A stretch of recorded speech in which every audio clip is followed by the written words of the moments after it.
Bom dia a todos, então.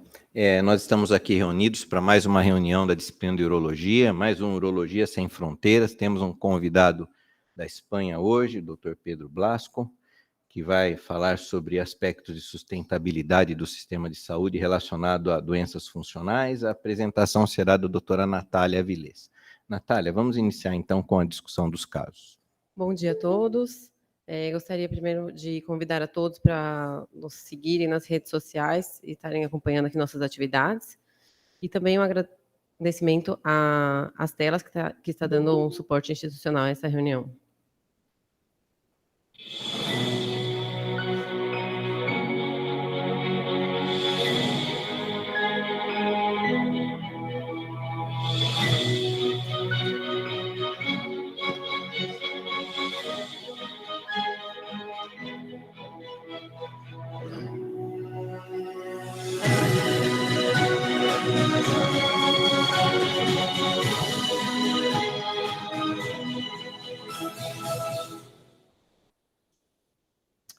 Bom, vamos ao caso, começar, então, Natália. Sim, perfeito. Vamos começar com os casos. Primeira paciente, feminina, 68 anos, vem ao consultório com uma queixa de aumento da frequência urinária. Ela refere um aumento do número de micções ao longo aí dos últimos 6 anos, com uma piora progressiva, refere mais de 10 micções por dia e acorda pelo menos 2 vezes à noite para urinar. Ela nega qualquer tipo de incontinência urinária. De comorbidades, ela é diabética, tem uma HB glicada de 7, obesa e tem um antecedente de um câncer de mama tratado há 3 anos. No exame físico, ela tem uma circunferência abdominal de 110 centímetros e uma vagina com mucosa atrófica e um prolapso anterior e apical grau 1. Ao teste de esforço, não houve perdas. Ela trouxe de exames já uma urina 1 e urocultura sem nenhuma alteração e um ultrassom de rins e vias urinárias que mostrava rins normais, uma bexiga de paredes lisas e finas, um letrozor de 1,7 milímetros e ausência de resíduo pós-miccional, um útero de 23 centímetros cúbicos. Bom, então vamos começar a discussão aqui. João, essa paciente, você pode atribuir diagnóstico síndrome de bexiga hiperativa para ela, sim ou não? Sim. Por quê?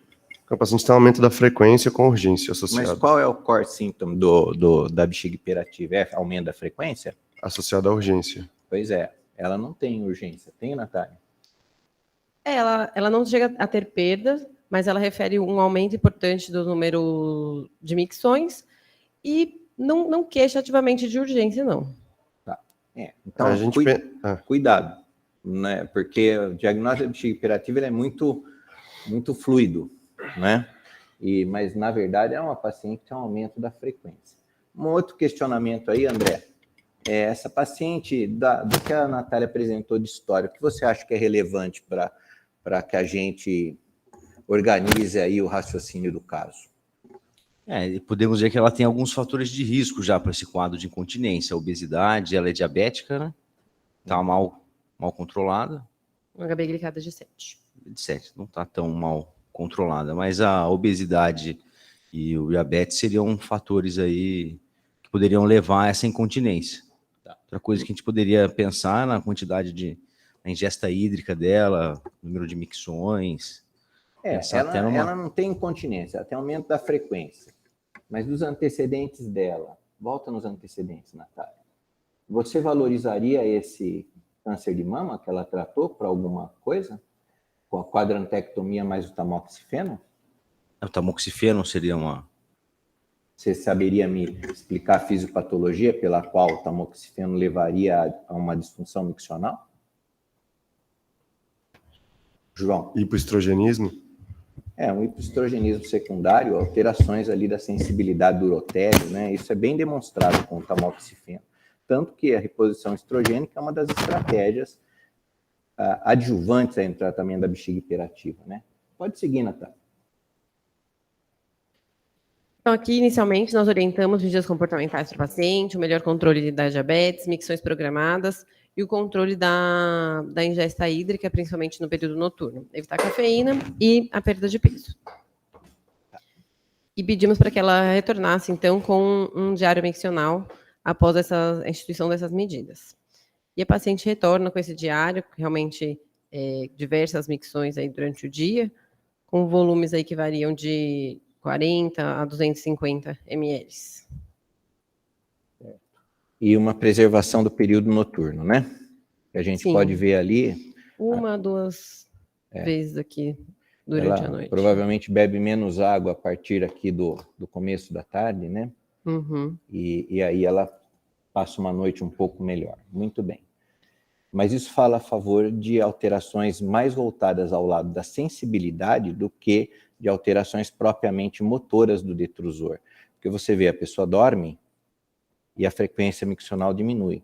Quando nós temos um desarranjo mais motor, normalmente os quadros de noctúria são mais evidentes. Pode seguir, Natália.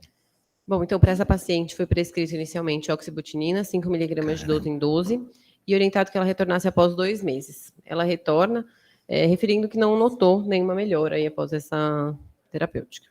Tá. Então, vamos subir um pouquinho aqui. Lucas, bom dia, tá escutando? Essa paciente aí, foi aplicado medidas comportamentais e o anticolinérgico, e ela não melhorou. Como que você conduziria? Bom, como essa paciente já mesmo salientou ali que ela não tem perdas noturnas, né? Ela tem uma hiperatividade muito mais diurna. Eu acho que a Natália não comentou que exista, mas eu procuraria se ela tem um prolapso. Professor, está muito baixo. O senhor consegue falar um pouco mais perto do microfone? Eu examinaria ela para procurar se ela tem um prolapso associado, porque a gente sabe que um prolapso em posição ortostática poderia ajudar a desencadear uma hiperatividade, aquela questão da síndrome do fornix posterior, então acho que isso é uma coisa importante de investigar. E com relação à medicação, eu tenho que considerar aqui que talvez ela tenha usado uma subdose ainda de 12 em 12 horas na oxibutinina, isso tenha feito uma melhora parcial, mas que ela não tenha percebido.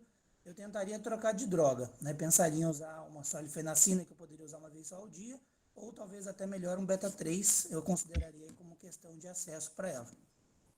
Tá, mas você trocaria de droga ou associaria a droga? Eu trocaria de droga nesse momento. Acho Tá. que por uma questão de acesso e facilidade. E trocaria por um outro anticolinérgico. Professor D'Ancona. Assim. Em relação só ao exame físico, ela tinha um prolapso anterior grau 1.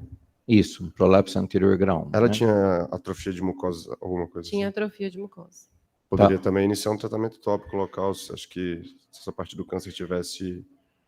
Pois é, a reposição estrogênica pós-câncer de mama, ela está aos poucos ganhando algum tipo de abertura. É mais ou menos análogo aí à questão da testosterona câncer de próstata, mas a resistência ainda é muito grande, o temor por parte da mulher, né? Existem outras formas de melhorar o trofismo mucoso, por exemplo, com laser terapia, métodos físicos. E não existem trabalhos que demonstrem que você fazendo laser vaginal, você acaba tendo um impacto nos sintomas miccionais. Existem alguns trials em desenvolvimento, existe um particular aqui que está sendo realizado pela disciplina de ginecologia da Escola Paulista de Medicina, um trial grande, mas ainda sem um resultado muito consistente. Professor D'Ancona, o Lucas optou por trocar por um outro anticolinérgico. O senhor agiria da mesma forma? Qual a sua opinião? Hein? Se você usar o anticolinérgico nesses mais modernos, como solifenacina ou darifenacina, eles são de mais fácil uso, uma dose única por dia e menos efeitos colaterais. Eu concordo com o Lucas, ela está com subdose, para dizer que ela não responde ao anticolinérgico. Então, eu mudaria para um desses, porque é mais fácil a dosagem, você pode até dobrar a dose e não responder.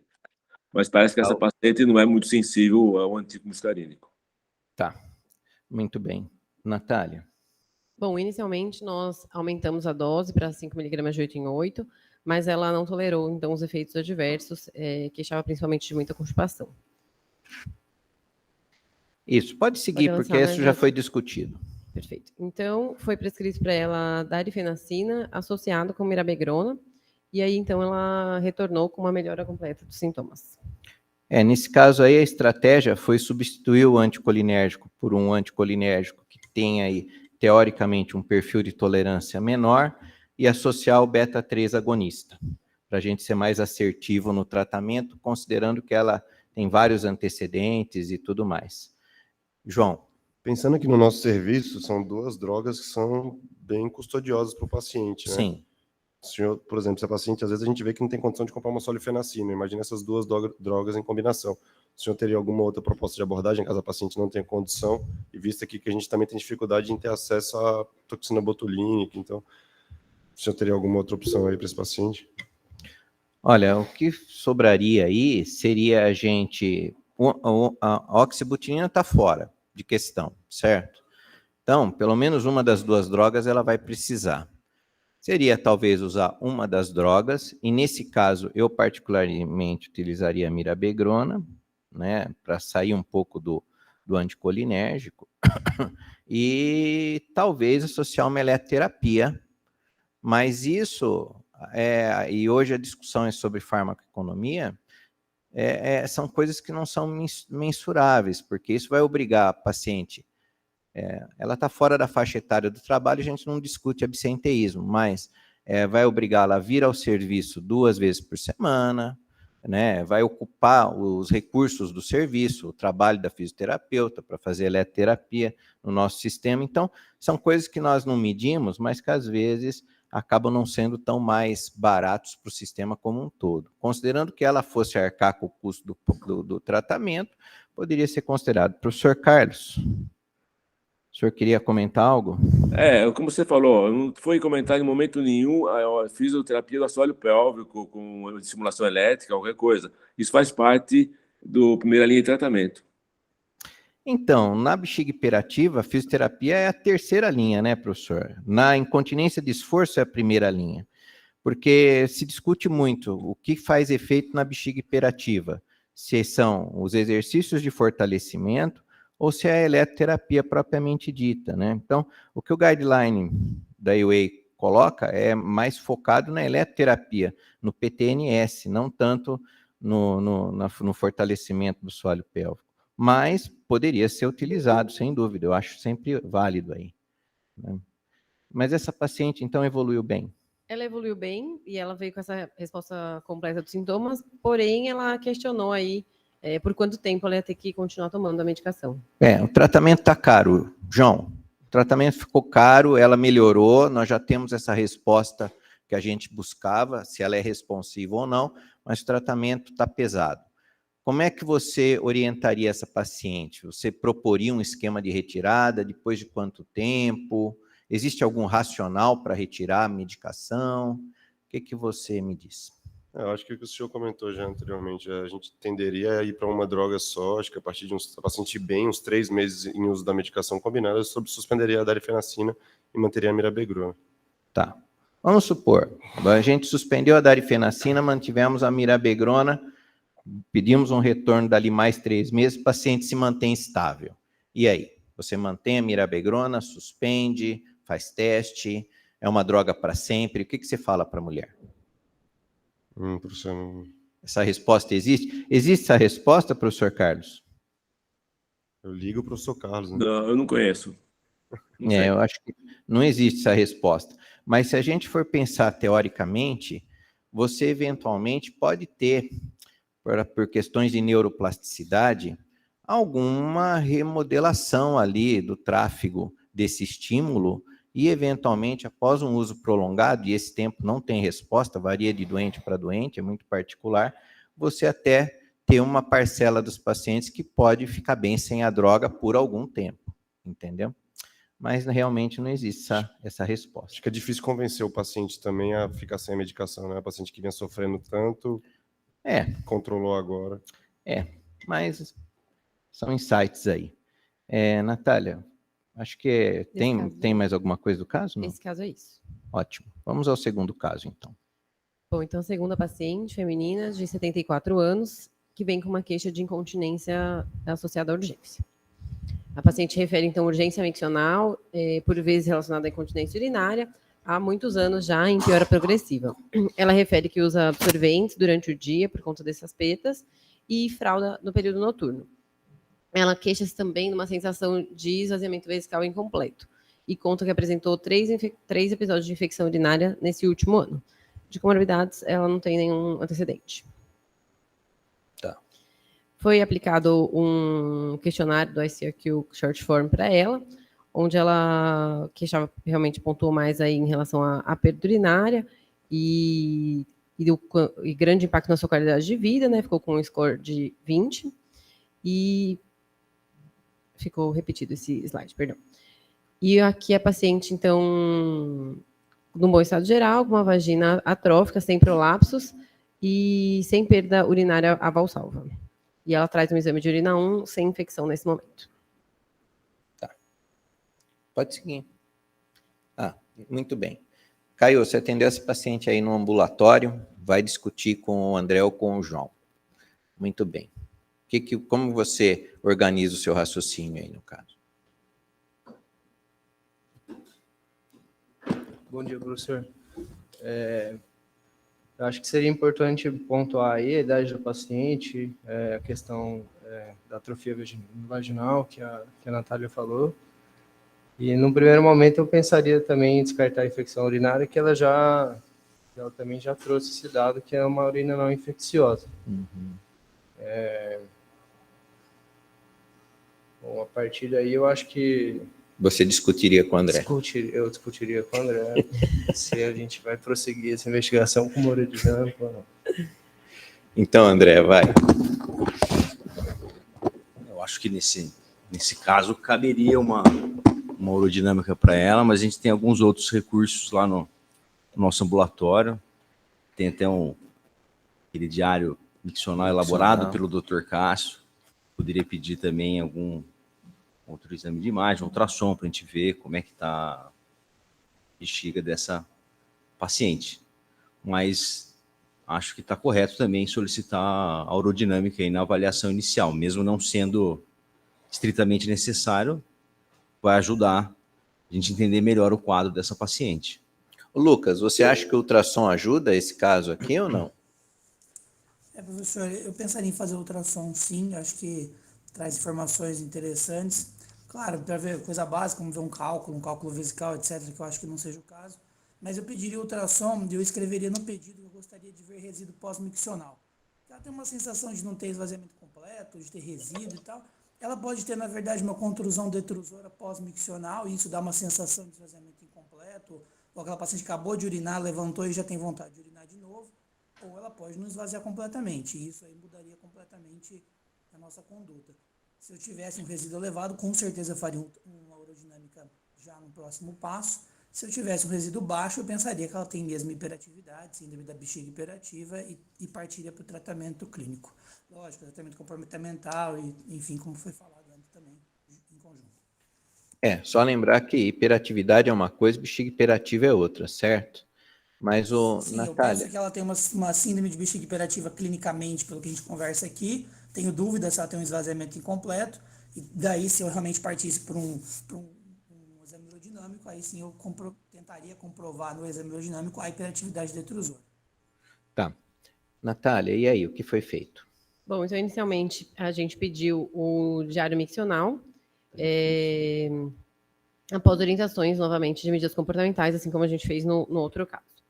E a gente vê que a paciente tem realmente múltiplos episódios de ida ao banheiro, várias perdas aqui associadas. Ela acabou não marcando no período da noite as perdas, que ela referia que nem sempre ela acordava para ir ao banheiro também.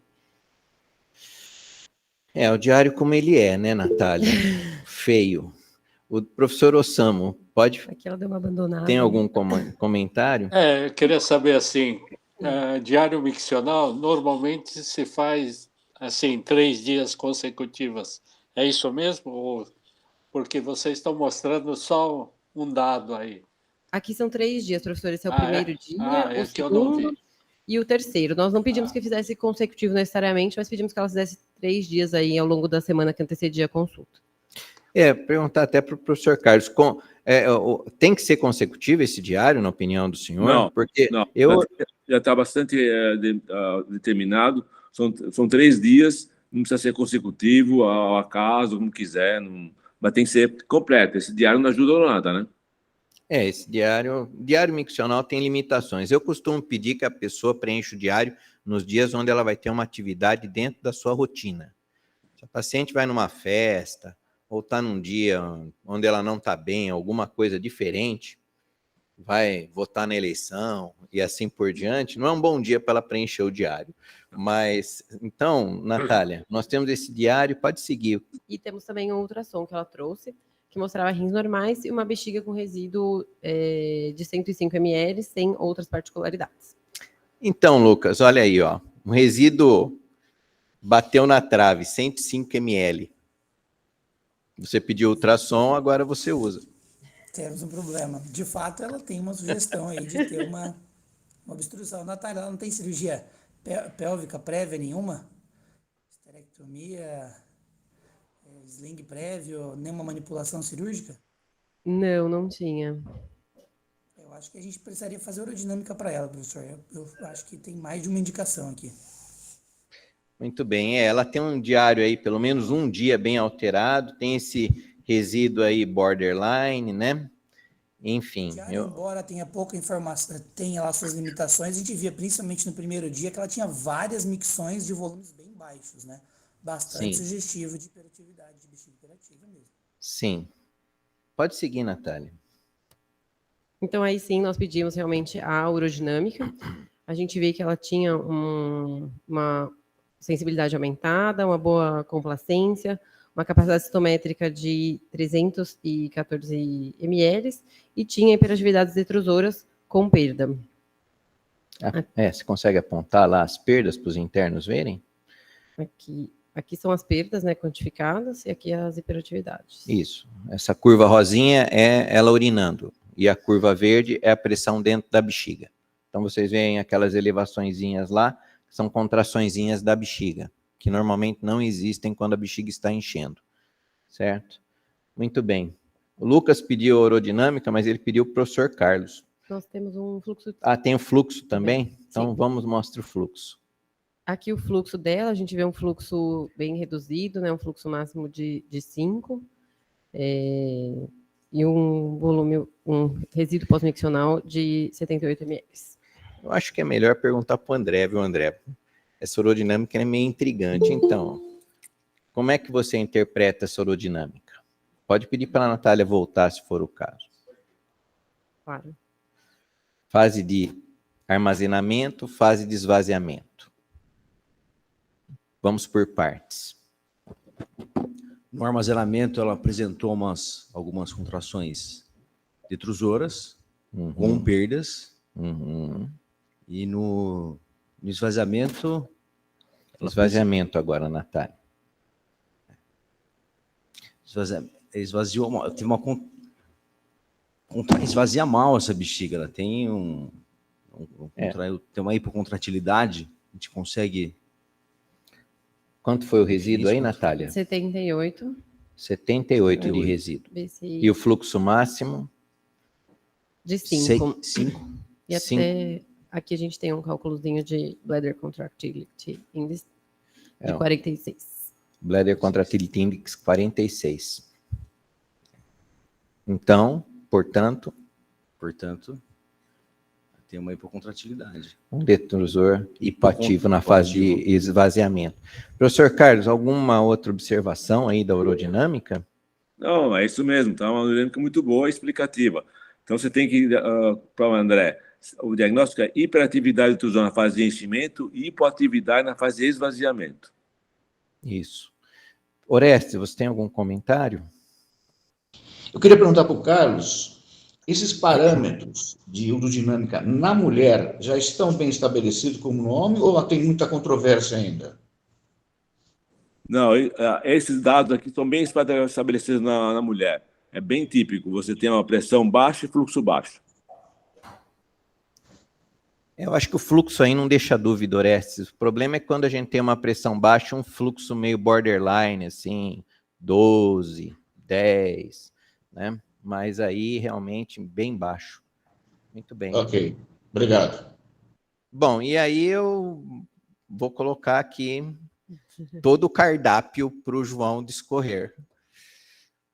Vamos por partes, João. você tem essas opções de tratamento que eu listei aí para essa paciente, desde um simples antimuscarínico até cateterismo intermitente limpo. Se eu não me engano, ela tem glaucoma, não tem?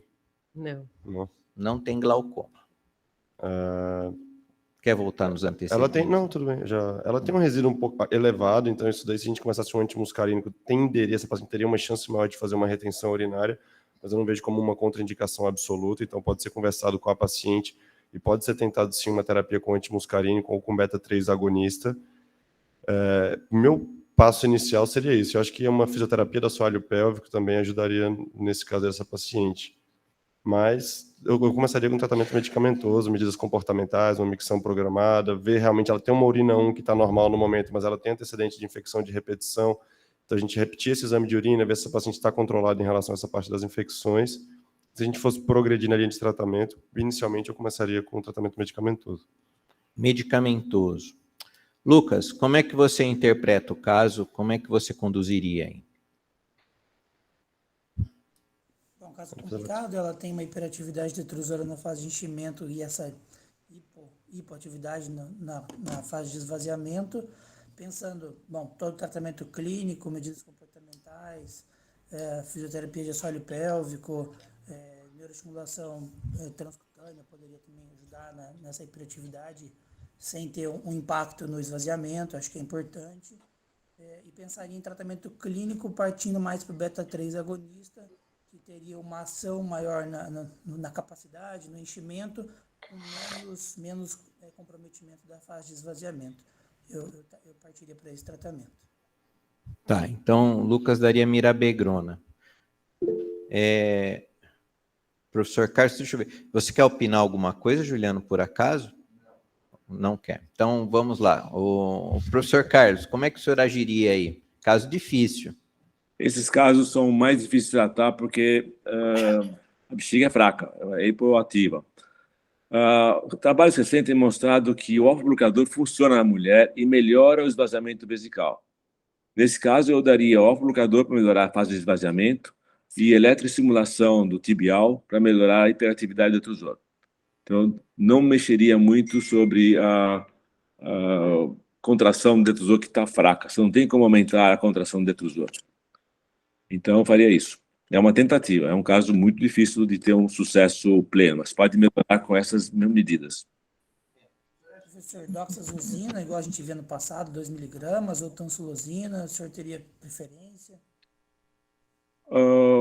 No trabalho, é só esse novo off-bloqueador mais específico ainda, mas você pode usar tansolosina, porque tem receptores na uretra, bexiga e também na medula.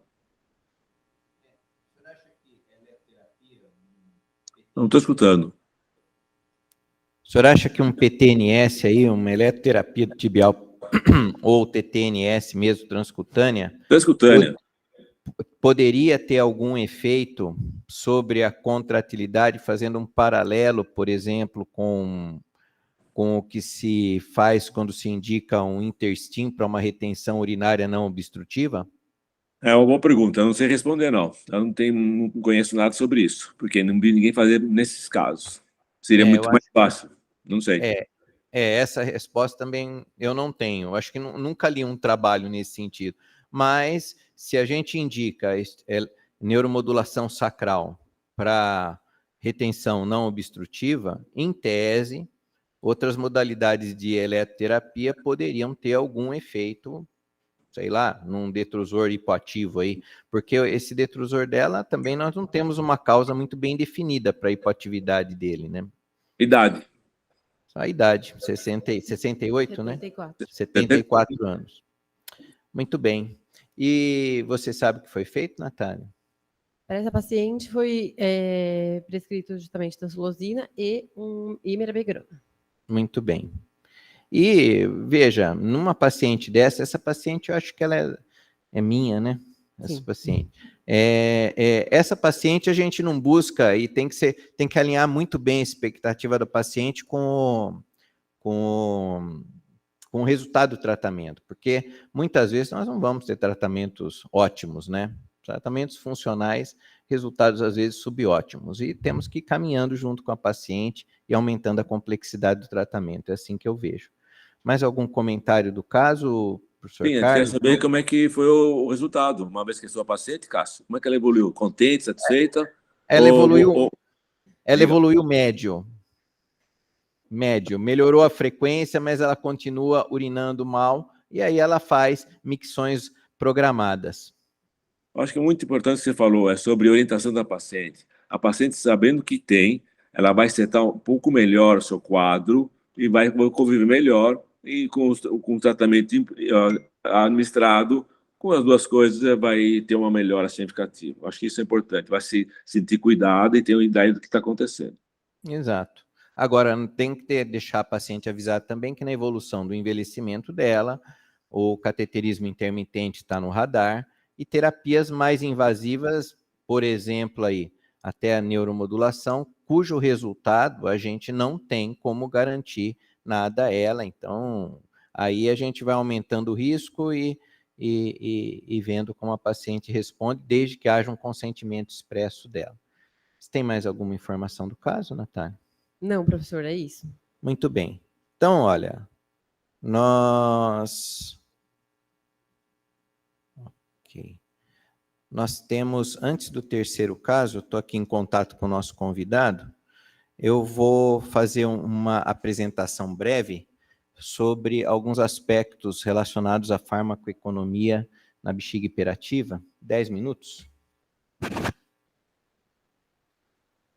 Porque é um tipo de temática que a gente não discute normalmente em tratamentos funcionais, né?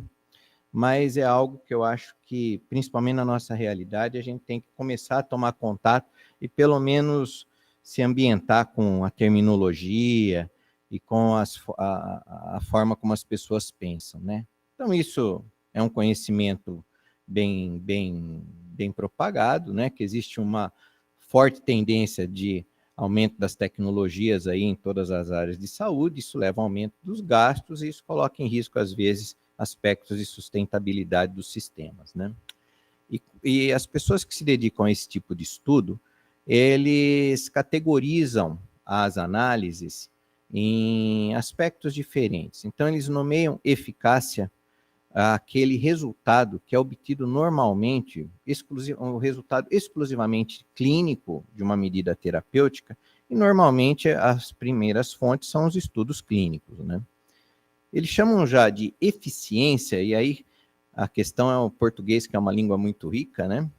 Como o benefício ponderado pelo custo, certo? Então, você tem uma lista de opções terapêuticas e você tem, assim, como nomear o que é mais eficiente, o que é menos eficiente. E ainda existe uma terceira nomenclatura que é utilizada nesse tipo de jargão aí de farmacoeconomia, que é a efetividade, que é uma visão mais, vamos dizer, abrangente do resultado de um tratamento, que envolve também aspectos de como o tratamento está influenciando o dia a dia daquele indivíduo dentro do trabalho dele, das atividades sociais que ele desempenha e tudo mais. Então, nós temos aí esses três termos que são utilizados. E aí surgem os estudos de custo-efetividade. Então, eu coloquei exemplos aí de alguns grandes esportistas, né? Porque a pergunta que se faz, será que o nosso produto, sendo um produto outstanding, um produto ótimo, revolucionário, ele é suficiente para a gente dizer que ele vai ser eficaz? Ou será que a gente precisa de algo mais, né? E eu coloco esse tipo de exemplo aqui. Então, aqui, olha, eu listei 3 terapias, terapia A, terapia B, terapia C, com custos diferentes, e medidas de efetividade aqui em dias sem os sintomas daquela condição, bem variadas, né?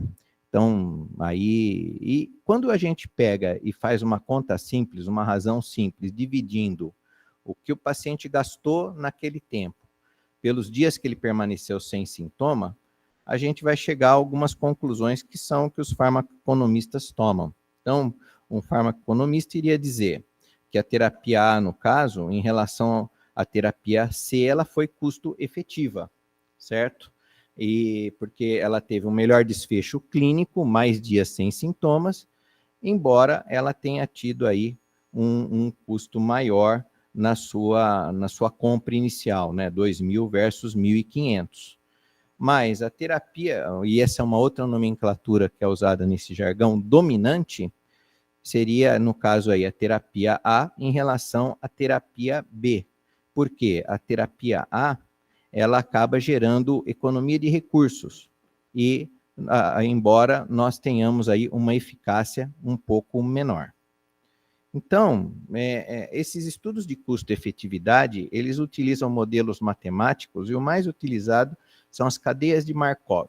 Então, nós temos aí 3 situações, a situação 1, 2 e 3, e quem trabalha com isso vai em busca de proporções, de chances, melhor dizendo, para o indivíduo permanecer na condição 1, na 2 ou na 3, ou migrar da condição 1 para a condição 2, ou da condição 1 para a condição 3, ou vice-versa. Então, essas probabilidades, os farmacoeconomistas eles acabam extraindo de estudos clínicos de boa qualidade, ou às vezes de dados epidemiológicos que o país dispõe, enfim, e dados de custo também. E a partir daí que eles desenham modelos, que são modelos baseados em cadeias de Markov, para analisar o custo-efetividade. Então, eu selecionei esse estudo aqui, que é um estudo realizado pelo Cristiano Gomes, pelo Roberto Soller, com participação das telas, né, que foi publicado no Jornal Brasileiro de Economia em Saúde em 2020, que trata aí das questões relacionadas à mirabegrona. O objetivo aí dessa análise foi avaliar a relação custo-efetividade da mirabegrona como tratamento de primeira escolha em adultos com bexiga hiperativa comparada a antimuscarínicos orais. Então, eles buscaram informações na literatura, em estudos de boa qualidade, onde a mirabegrona foi comparada a todos esses antimuscarínicos, né, em doses diferentes, seja com formulações de liberação prolongada ou de liberação imediata. E os pacientes, eles foram categorizados em níveis de gravidade, que seria aquele 1, 2 e 3 daquela figurinha anterior, né? Com base no número de micções que esses pacientes tinham por dia, e que foram relatadas nos estudos, e no número de episódios de incontinência que esses pacientes apresentavam. Todos os pacientes, então, que foram incluídos no estudo, foram captados aí de referências de alto padrão, onde a mirabegrona foi comparada aí com essas drogas, e eles faziam um modelo matemático onde eles estimavam a chance do paciente mudar de nível de gravidade mês a mês, durante um período de 12 meses. E a cada ciclo mensal que eles desenvolviam lá no modelo matemático, o paciente poderia piorar de nível, melhorar de nível ou se manter no mesmo nível de gravidade anterior. Eles usam inúmeras referências para fazer esse tipo de análise, e aí que entra o meu comentário particular com relação a esse tipo de estudo, né?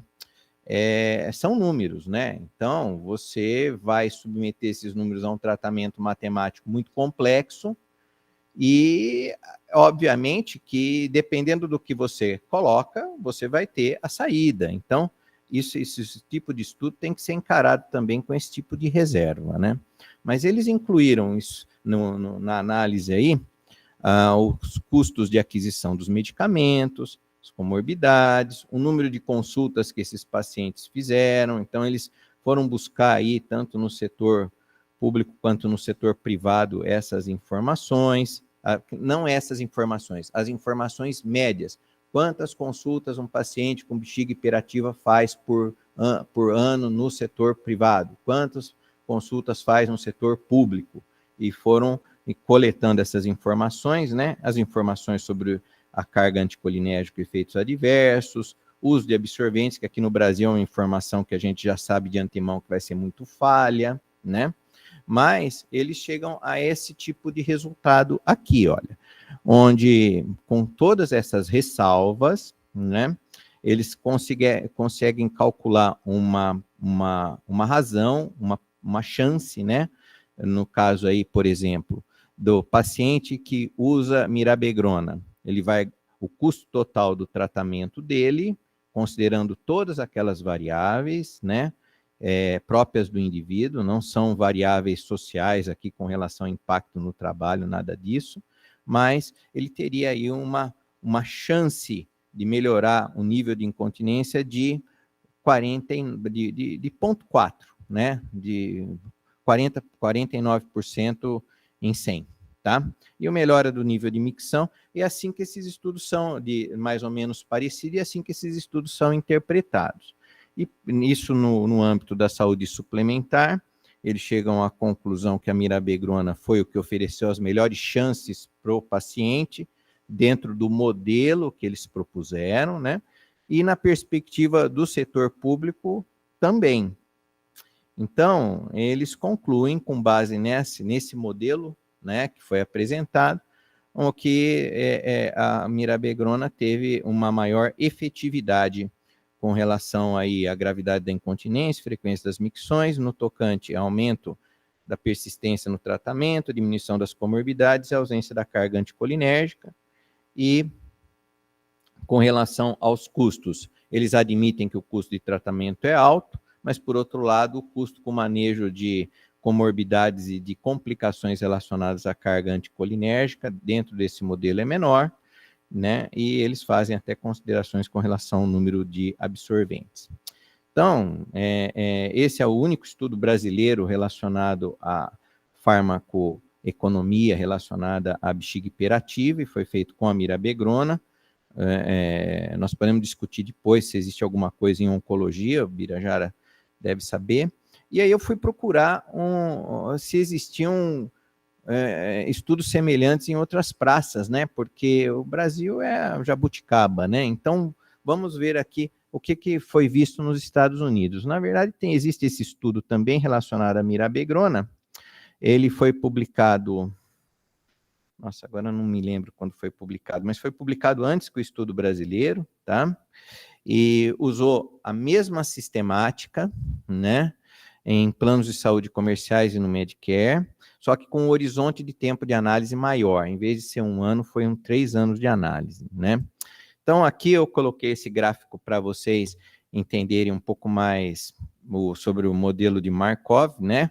Só que aqui eles consideraram também não só os tratamentos a farmacoterapia, eles consideraram que a paciente poderia eles incluíram na análise, vamos ser bem claros, estudos onde a paciente evoluiu para tratamentos de terceira linha, que seria a estimulação do nervo tibial, a neuromodulação sacral ou o uso de oxibutinina, tá? Bom, eles também estabeleceram 5 níveis de gravidade. Na verdade, eu acho que talvez o estudo brasileiro tenha se baseado nesse estudo para o desenho dele, né?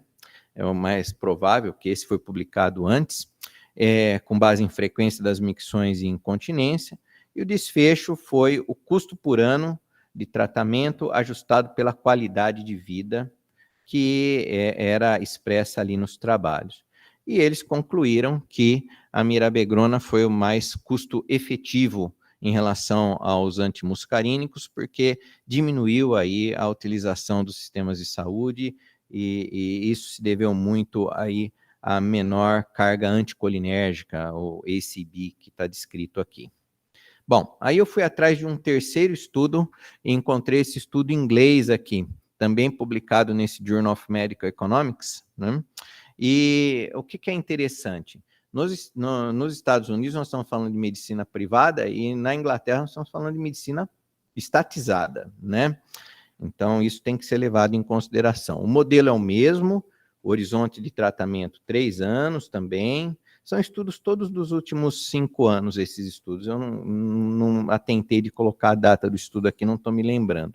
Mas nesse estudo, eles fizeram 2 modelinhos e compararam os 2 modelos, né? Então, eles compararam o que eles têm normalmente para oferecer para o povo inglês dentro do sistema atual, que seria eles começam oxibutinina genérica, segunda linha tolterodina, né, de eliminação estendida, e terceira linha solifenacina, que é o que eles têm hoje, contra um modelo alternativo, que, veja, tudo isso aqui é matemática, não foram pacientes que foram tratados efetivamente, né? Repetir novamente, onde se começaria com a mirabegrona e utilizaria ali o anticolinérgico como segunda linha. E aqui são os dados que eles apresentam. Então, se a gente olhar aqui, o modelo matemático dessa nova sequência de tratamento, ele se mostrou vantajoso em relação ao tratamento standard atual, que é aplicado lá no Reino Unido, com relação a pacientes controlados, com relação ao número de episódios de incontinência, né?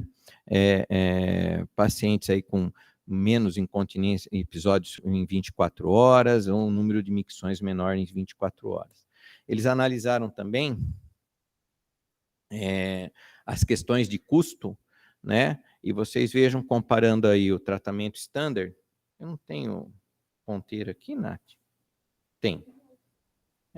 Tá escondidinho aqui. O tratamento standard aqui versus o novo tratamento, e vocês podem comparar aí os custos em relação, e aqui as diferenças, né, em relação ao número de pads, né, de fraldas, absorventes, as visitas ao GP, as visitas ao especialista. Então, as visitas ao GP se manteram mais ou menos estáveis, mas caíram as visitas aos especialistas, né? Os efeitos adversos, a gente já esperava que fossem menores, quando a gente compara a mirabegrona com o anticolinérgico, né? E um número de meses em terapia que me surpreendeu, que foi, nos dois modelos lá, foi igual, e a gente esperaria que a persistência no antimuscarínico tivesse sido menor, talvez pelos dados serem ingleses, né? De persistência do tratamento que eles coletaram, né? Bom, e quando a gente fala a respeito do custo, como a gente até observou que houve aqui, olha, no novo sequência de tratamento, um aumento do custo de tratamento, né? Então, isso foi diferente. E, por outro lado aqui, houve uma discreta, realmente, diminuição do custo com especialistas. E com o número de absorventes mais ou menos estável. Então, são esses os dados que eles conseguiram, e a conclusão deles foi que os tratamentos de baixo custo, né, que eles chamam de tratamentos genéricos, que são atualmente recomendados pelos guidelines do Reino Unido, podem não ser a melhor estratégia para o tratamento da bexiga hiperativa em relação aos agentes, dos branded agents, que são os agentes comerciais, né? Por conta da melhor persistência, eficácia, aspectos aí relacionados a benefício na qualidade de vida, e eles concluem assim o trabalho. Então, eu finalizo aí essa apresentação, passando para vocês essas coisas para que vocês pensem, uma vez que a gente está lidando diretamente com a vida das pessoas, e a vida inclui o dinheiro que elas vão gastar no tratamento, e isso tem que ser sempre considerado. Muito obrigado. Bira, vamos discutir um pouquinho. Bem, bom dia a todos. Eu acho que quando a gente fala estudo de custo-efetividade, a gente entra numa seara que a gente esbarra muito em bias, porque é difícil você fazer um estudo que você, por exemplo, seja duplo cego. Geralmente, quem está administrando a droga sabe qual a droga está sendo administrada. Então, já começa o primeiro bias.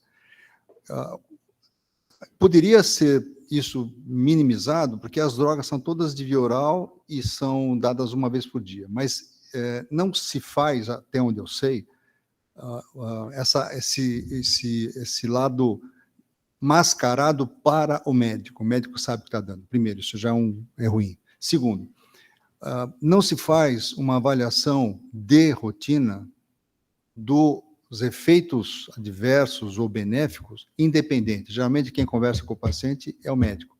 E também tem o segundo bias. Deveria ser uma auditoria independente. Por exemplo, quem teria que falar com o paciente não é um doutor, seria uma banca, assistente social, seja por telefone, seja o que for. E terceiro, que tem a indústria farmacêutica por trás, né? Geralmente ela tem um interesse, e nós vemos vários estudos que a indústria farmacêutica banca isso, porque, obviamente, tem interesses comerciais. Então, isso tudo, Cássio, tem que ser visto com muito cuidado, né? Porque essa questão, você viu que na Inglaterra a coisa fica um pouco diferente do que nos outros mercados, né? Então, a gente tem que sempre analisar com o pé atrás, são estudos indicativos de alguma coisa, mas eles não fecham uma questão, né? Sim, longe disso. Mas, por outro lado, eu acho que é interessante nós médicos, até para a gente ter um olhar crítico, começar a apresentar esses estudos, porque senão a pessoa vai ler lá o abstract e ler a conclusão e pode chegar até a tomar decisões erradas. Então, eu acho que é interessante a gente participar disso, né? Algum outro comentário, professor Carlos? Senão, na sequência, eu vou já colocar aqui. Obrigado. Então, na sequência, eu vou pedir que me ajuda aqui, Nath, que o Dr. Pedro, ele já está aqui conosco, acredito. Olá, Pedro. Buenas tardes. Su sonido não está ativado, por favor.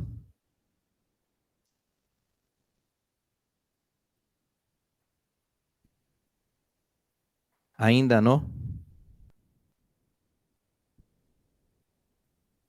Seu micrófono.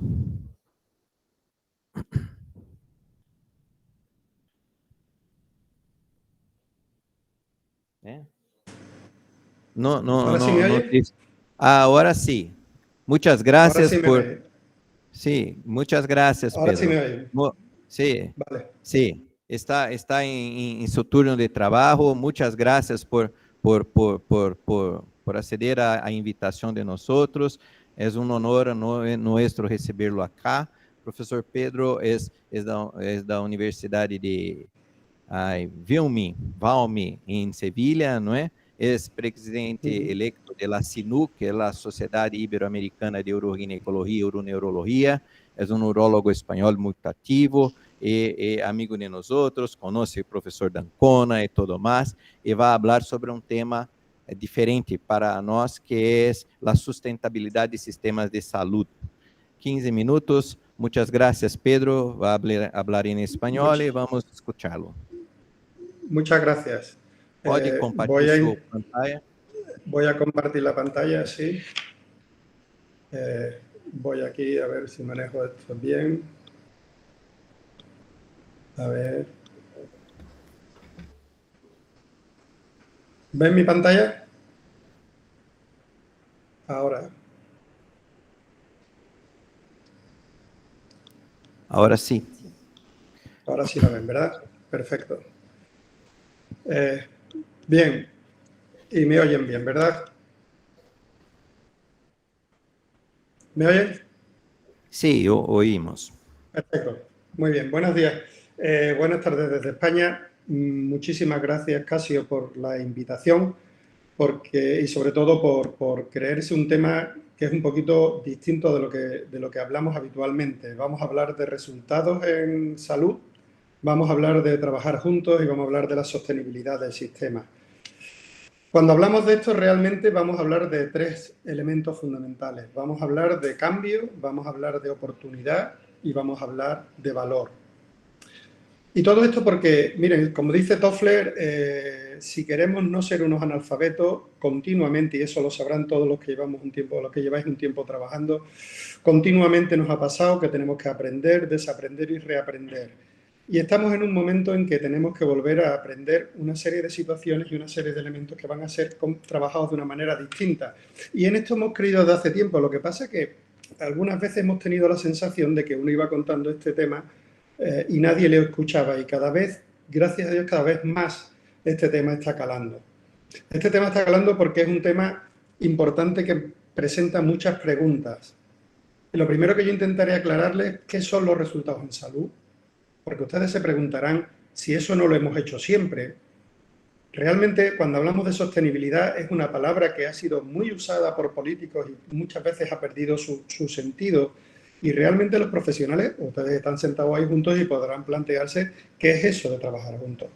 Miren, medir hemos medido siempre. Si por algo se caracteriza la medicina y el ejercicio de la medicina es porque nosotros siempre hemos medido los resultados de nuestro trabajo, hemos querido medirlos. Pero miren, en el año 98, no fue antes de ayer, se midieron en un estudio realizado sobre 2.200 pacientes. Se vio cómo en negro son las evaluaciones que hacían los pacientes, eran pacientes con cáncer de próstata, donde en un seguimiento con cuestionarios de calidad de vida, los pacientes expresaban cómo se les afectaba la frecuencia misional, el dolor, la fatiga, el cansancio físico, la disminución de la libido. En negro estaba la valoración que hacían los pacientes y en blanco, como ven ahí, la valoración que hacían los profesionales. Esto quiere decir que siempre hemos medido, pero posiblemente a lo mejor no hemos medido lo que teníamos que medir. ¿Qué es un resultado en salud? Empecemos por el principio. Un resultado en salud es el impacto que una acción que nosotros tengamos podamos tener de cualquier tipo va a tener sobre la salud del individuo en cualquiera de sus esferas físicas, mental o social. Y aporta información relevante y creíble para los agentes, para los que habéis hablado, para los pagadores, tanto en sistemas sanitarios públicos como en sistemas sanitarios privados. Y evidentemente esto ha cambiado mucho desde que hemos empezado a tratar pacientes que tenían una enfermedad visible a pacientes como ahora podemos tratar con cáncer de próstata, donde estamos haciendo un diagnóstico precoz. Y cuando hablamos de resultados en salud debemos tener la foto completa, porque debemos tener, nosotros con frecuencia nos basamos en los resultados clínicos, pero perdemos muchas veces de vista, cada vez menos, es verdad, los resultados humanos, los resultados económicos y la utilización de recursos. Todos esos resultados son resultados en salud que tendremos que tener en cuenta y que debemos y veremos en cuanto levantamos un poco la vista de nuestras pantallas. Miren, esta diapositiva es una diapositiva muy común que seguro conocen. Nosotros nos quejábamos que los pacientes no se adherían al tratamiento con el anticolinérgico por la boca seca. Resulta que cuando el Mirabegrón se lanza al mercado, después de un tiempo usándolo, ven como la curva, que es esta de aquí, sigue un comportamiento muy similar a la de los anticolinérgicos. Es verdad que un poquito más alta y un poquito más de adherencia porque el tratamiento tiene unas características distintas, pero no me negarán que esta falta de adherencia, que esta curva de adherencia que establece no es muy similar. Y eso, evidentemente, no es un tema que solo podamos achacarle a la medicación. Posiblemente podamos plantearlo porque nosotros solo estamos viendo los resultados que para nosotros tenían valor y nos veíamos temas como el impacto funcional, el impacto social, el bienestar emocional, la función sexual, los efectos, y si tratábamos a lo mejor los efectos adversos o el resultado de tratamiento. Y esto se puede medir de manera reglada y se puede medir como hacemos habitualmente estableciendo un protocolo de seguimiento. ¿Qué les estoy diciendo con eso? Que cuando hablamos en salud y hablamos de resultados, posiblemente durante mucho tiempo lo que hemos estado ha sido midiendo resultados clínicos más que resultados en salud. Vamos cambiando, pero tenemos que mejorar. Tenemos que mejorar porque estamos en un entorno de calidad de vida y de cronicidad. De calidad de vida y de cronicidad, los funcionales, los urólogos funcionales, los ginecólogos funcionales sabemos mucho, pero es que la oncología está evolucionando hacia un elemento de calidad de vida también y de cronicidad porque los pacientes oncológicos en muchos casos se están convirtiendo en pacientes crónicos. Eso ocurre con el cáncer de mama o eso ocurre con el cáncer de próstata. Entonces, ahí nosotros vamos a tener mucho que decir y vamos a tener mucho que hacer. Vamos a tener mucho que hacer porque el tratamiento de este tipo de pacientes y el soporte que le vamos a tener que dar a este tipo de pacientes no puede ser un soporte aleatorio. Eso lo sabemos desde hace mucho tiempo y llevamos mucho tiempo intentando ser homogéneos en el tratamiento que hacemos. Para eso empezamos a hablar de la medicina basada en la evidencia, que se basaba en la mejor evidencia que podíamos encontrar en la experiencia clínica, en la mejor experiencia clínica que pudiéramos tener, pero fíjense abajo, también en los valores que nos proporcionaba el paciente. Luego, nadie me discutiría a día de hoy que la homogenización o el tratamiento homogéneo de una determinada patología viene derivado, o nosotros lo intentamos establecer usando la medicina basada en la evidencia, pero resulta que la medicina basada en la evidencia tiene una pata que depende del paciente. Y ahora hablamos de la medicina centrada en el paciente. Y en un momento determinado alguien puede decir, es que esa medicina y esa medicina centrada en el paciente y esa medicina basada en la evidencia chocan. No, se complementan. Porque nosotros, para establecer, como ha expresado antes, como el doctor ha expresado antes perfectamente todo el tema de estudio y evaluación de la coste-efectividad, nosotros es un dato más que tenemos que tener en cuenta y lo básico que tenemos que hacer es eliminar la arbitrariedad de la práctica médica. Llevamos haciéndolo mucho tiempo, pero llevamos intentando eliminar la arbitrariedad desde el punto de vista del profesional, cuando sabemos que esa arbitrariedad también puede depender del punto de vista del paciente. Para eso nosotros tendremos que trabajar tanto en seguridad, que nos va a dar la medicina basada en la evidencia, tanto en la comprensión que el paciente pueda tener del problema, que eso nos lo va a dar la medicina centrada en el paciente. No me quiero extender. En realidad, lo que le quiero decir es que cuando nosotros hablamos de resultados en salud, nos convertimos en profesionales más transitivos, salimos de nosotros, de los resultados que a nosotros nos pueden parecer importantes, para establecer los resultados que realmente son importantes para el paciente.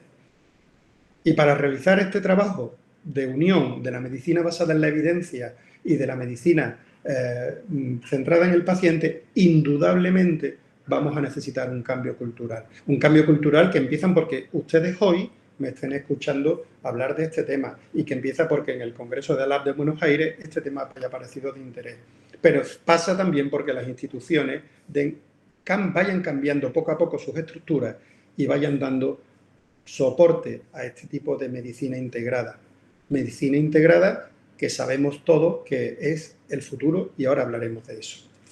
Luego, aquí aparece la primera palabra que les decía, vamos directos a un cambio si no lo estamos viviendo ya.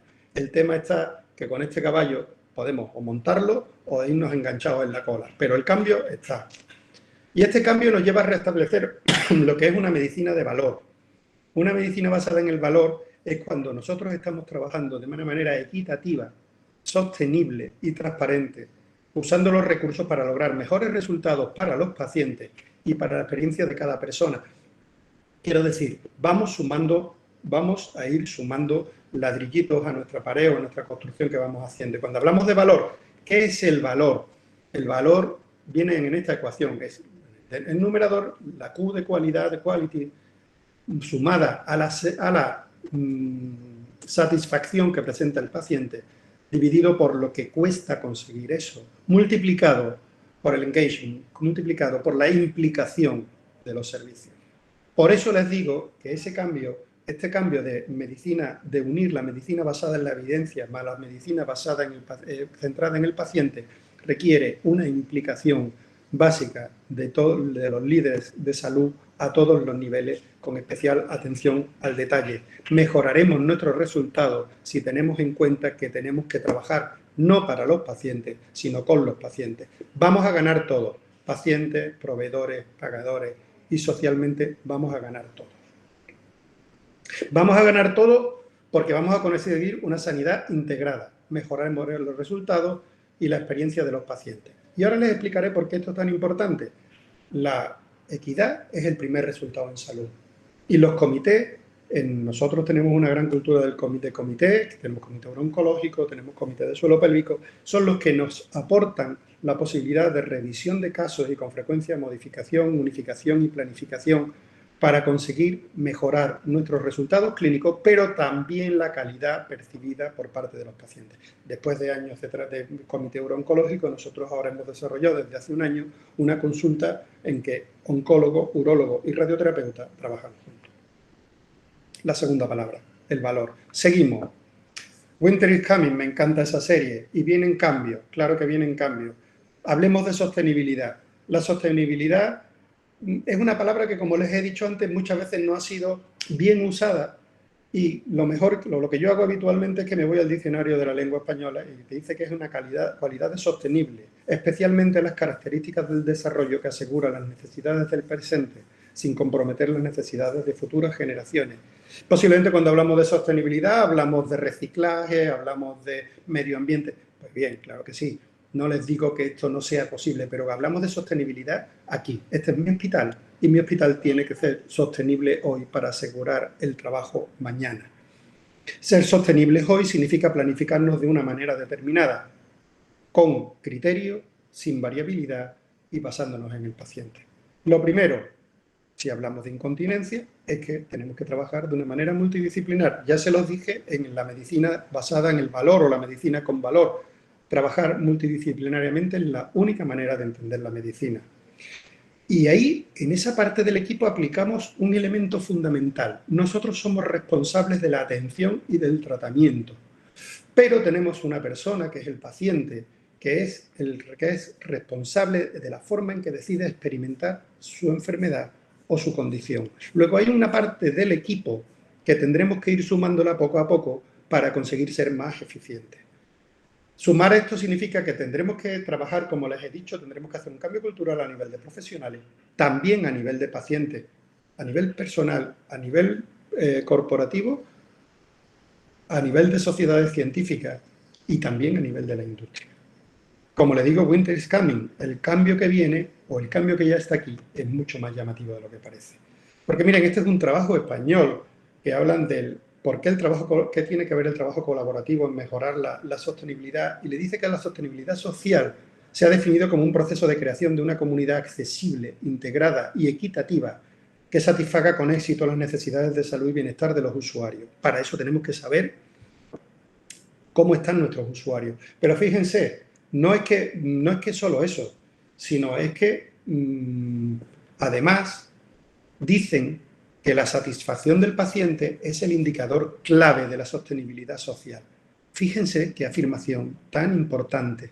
En un momento determinado, una satisfacción bien entendida, bien explicada, bien comprendida y bien evaluada, nos va a evaluar todo un sistema sanitario, cómo estamos funcionando, y vamos hacia eso.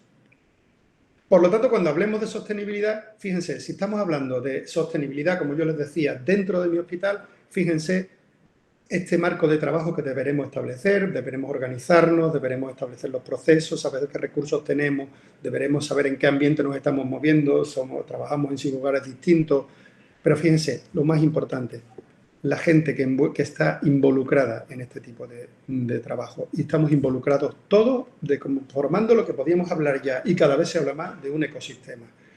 Y las personas involucradas en este tipo de trabajo, o como estamos aquí, fíjense, podemos ser facilitadores o podemos ser barreras a la hora de desarrollar un trabajo integrado. Y fíjense que un líder, un grupo de trabajo implicado, va a ser un gran facilitador de este tipo de medicina que mejorará nuestros resultados.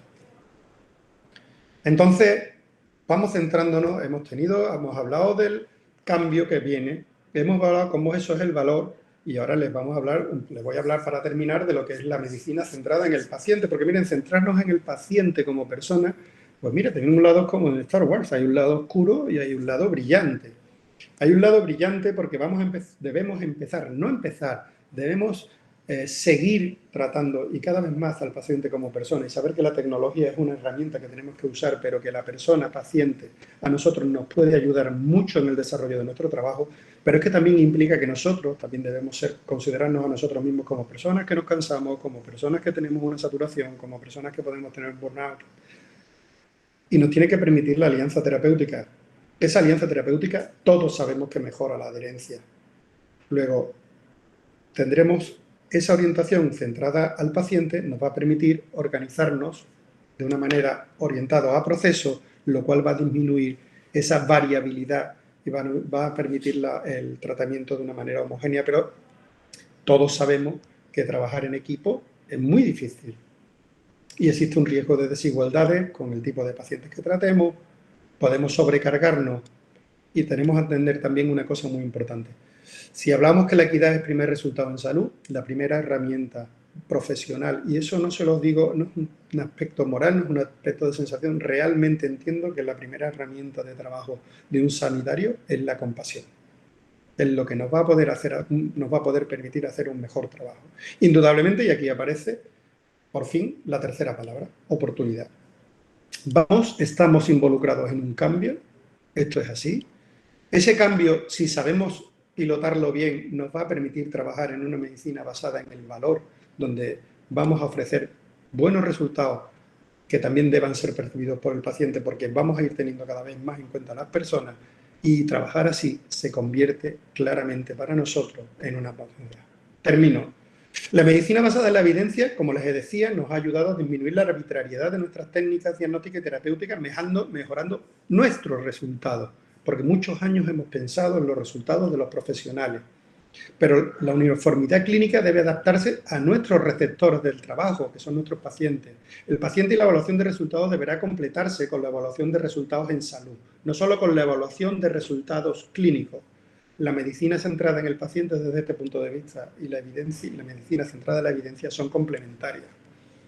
Debemos tener claro que trabajar en resultados en salud requiere un cambio cultural de profesionales, pacientes e instituciones, si no, nada. Y que la satisfacción del paciente se identifica como el indicador clave para la sostenibilidad social. Esto es muy importante, ya que implica el bienestar del paciente, la calidad de los servicios de forma implícita, la eficiencia del personal y los recursos. En un entorno sanitario que es el que vamos, de cronicidad y calidad de vida, contar con el paciente en el equipo sin duda nos convertirá en más eficientes. Podemos, lo de incorporar el paciente a nuestro sistema, podemos hablarlo a muchos niveles, al nivel personal, al nivel ético, al nivel humano y también al de gestión. Trabajar con los pacientes, indudablemente, es más barato.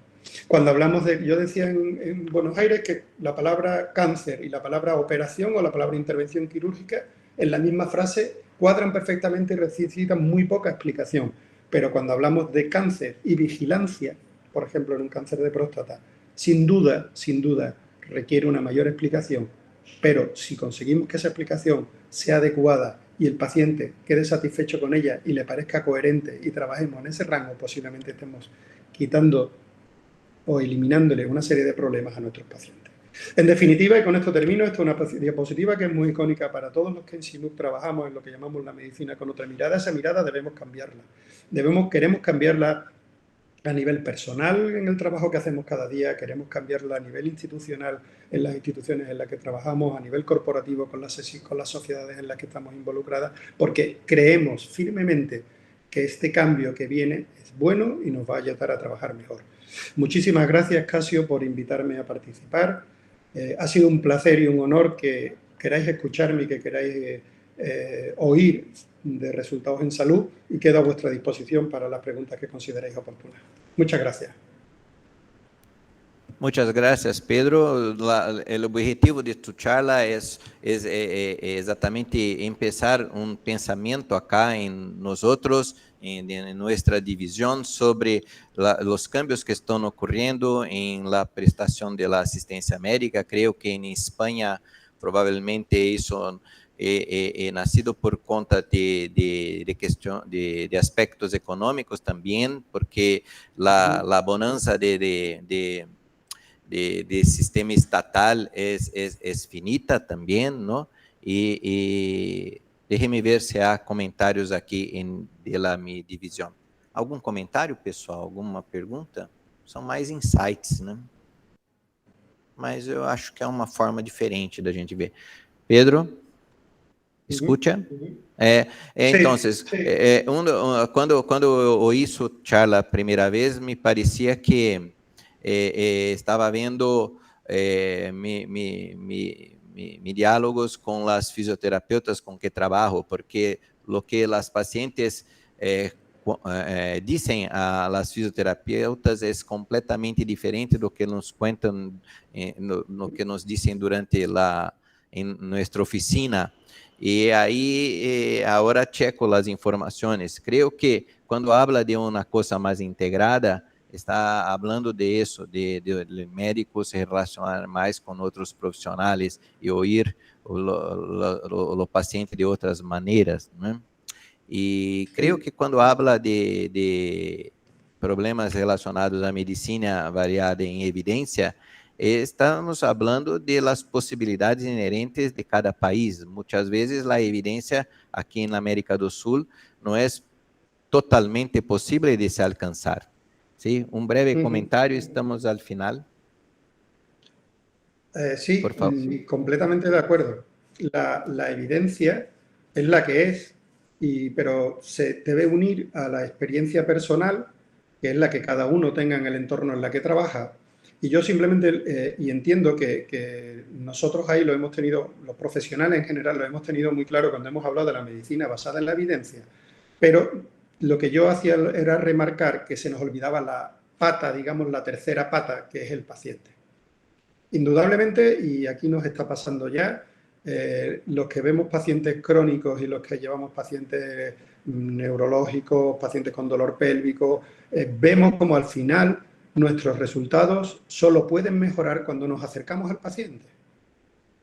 Y lo que yo les estoy contando es fruto de una experiencia, pero que después no es solo mía, sino que la doctora Martí y la doctora González y mucha gente que estamos trabajando en ello nos hemos dado cuenta que la empatía, que la forma de trabajar mejora nuestros resultados. Y lo que sin duda creo como una verdad cierta es que poco a poco tendremos que integrar a los pacientes en la toma de decisiones, en el shared decision making que se dice, cada uno como lo vayamos pudiendo hacer, pero que eso indudablemente va a mejorar los resultados. Muchas gracias, Pedro, nuevamente. Esperamos contar contigo futuramente y nos vemos luego. ¿Sí? Muchas gracias. Un placer. Um abraço. Estamos finalizando, então, a reunião. Eu encerro aqui agradecendo a Priscila, que está aqui assistindo a reunião. Se a Priscila quiser abrir a telinha dela, que é a representante das telas e que foi responsável pelo apoio aqui institucional. Muito obrigado, Priscila. E foi uma reunião um pouco diferente, né? Nós falamos não de coisas que cirurgião gosta de escutar, mas eu acho que é interessante também nós variarmos um pouco a nossa maneira de pensar. Ok, Priscila? Bom dia. Tá ok. Bom dia, doutor. Obrigada. Muito obrigado. Bom dia a todos. Bom trabalho. Tchau. Bom dia.